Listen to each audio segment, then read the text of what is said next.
భూమి లోపలికి దిగుతున్న ప్రతి మెట్టుతో గాలివేడి పెరుగుతోంది.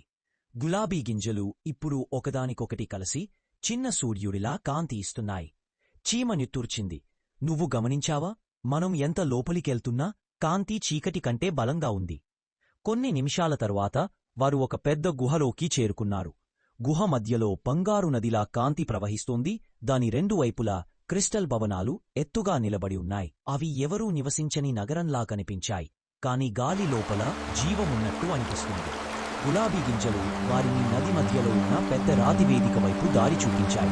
వేదికపై ఒక అగ్నిరూపం మెల్లగా రూపుదాచింది. కాని అది ఫీనిక్స్ కాదు, భూమి సంరక్షకుడు రాగ గంభీర స్వరంలో చెప్పింది.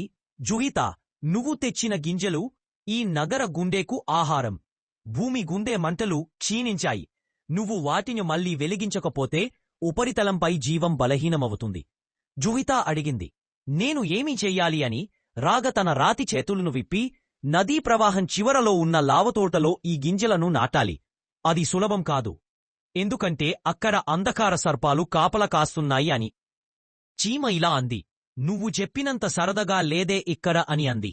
జుహితా గంభీరంగా, మన సాహసాలు ఇక్కడికి వచ్చి ఆగవు. భూమి గుండెను రక్షించడానికి మనం వెళ్ళాలి. గులాబీ కాంతి మరింత ప్రకాశించింది. లావతోట దిశలో మార్గం ఏర్పడింది. మరి కొత్త సాహసం మొదలైంది.